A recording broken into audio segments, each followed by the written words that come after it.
Bonjour mes petits. Ce soir, je vais vous raconter l'histoire de l'heure du bain. La nuit, tous les petits lapins adorent se nicher au fond de leur lit pour faire un gros dodo et rêver de carottes, de gâteaux et de cabrioles.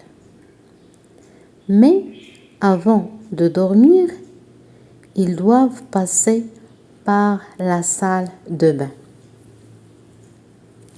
Et certains lapins n'aiment pas du tout se mouiller le bout des oreilles.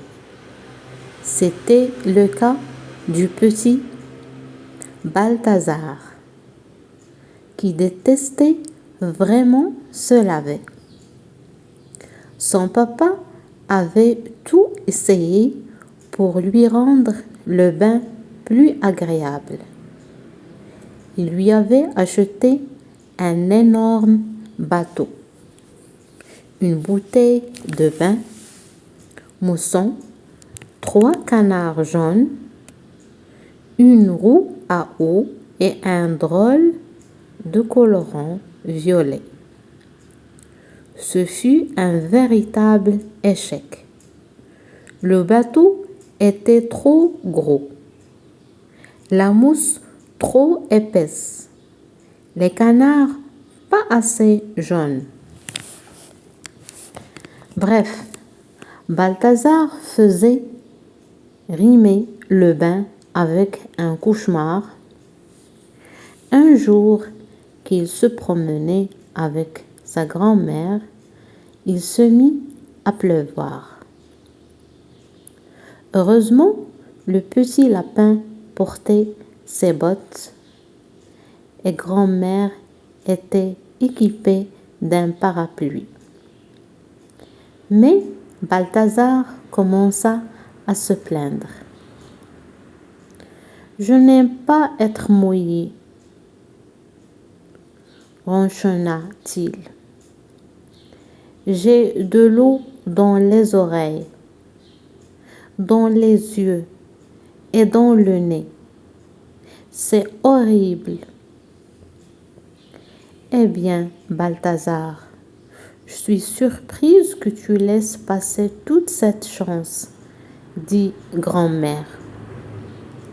Quoi? Demanda le petit lapin intrigué.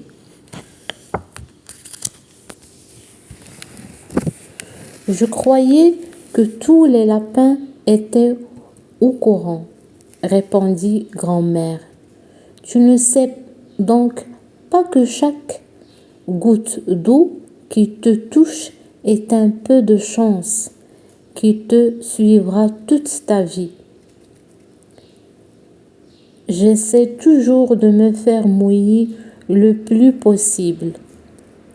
Et grand-mère lança son parapluie et se mit à patauger dans les flaques d'eau. Le lendemain, à l'heure du bain, papa lapin eut la bonne surprise de voir Balthazar sauter dans la baignoire, sans faire de manière. En fait, il fut même difficile de le faire sortir de l'eau pour aller le coucher. Et il paraît que ces temps-ci, Balthazar est le plus chanceux des petits lapins et le plus propre aussi. C'est terminé. L'autre histoire s'appelait le secret. Aujourd'hui, dit Madame Panda à son époux et à son fils, Plume, je veux faire des emplettes. Je vous confie donc la maison. Pas de souci, répondit Monsieur Panda. De toute façon, nous avons de grandes choses à faire. Et à peine son épouse avait-elle franchi la porte que le papa de Plume le pressa vers la cuisine. « Demain, c'est l'anniversaire de ta maman, dit-il. J'ai pensé que nous pourrions lui faire un gâteau. »« Nous ?» demanda Plume. « On est des bons pâtissiers. »« Les meilleurs » s'exclama M. Panda. « Allez, on file ton tablier. » Et nos deux apprentis pâtissiers s'amusèrent comme des petits fous. Il fallait peser, mélanger, fariner et mesurer. « Voilà, tout est parfait, » dit M. Panda, sans conviction, car sa pâte avait un drôle d'air.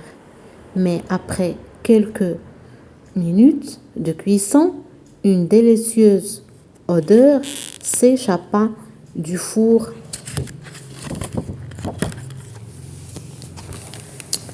« Allez, il est temps de nettoyer la cuisine. » Plume, mais curieusement, les deux pâtissiers délaissèrent complètement le nettoyage. M. Panda montra à son fils comment jongler avec des œufs et Plume fit de grandes expériences avec la farine. En plein milieu de leurs bêtises, ils entendirent la porte d'entrée s'ouvrir et ils se précipitèrent au-devant de Madame Panda. « La cuisine est fermée pour l'instant, » dit M. Panda. « Il s'agit d'un grand secret. »« Je me demande bien quel peut être ce secret que vous recouvre le poil de blanc, » répondit-elle après les avoir bien observés. « Et si je me fie à mon intuition, je crois qu'il faudrait le sortir du four. » Plume et son papa passèrent le reste de l'après-midi à nettoyer la cuisine, mais il ne leur fallut que quelques minutes pour manger avec Madame Panda un gâteau qui n'était pas très beau, mais qu'il était délicieux, car fait avec amour.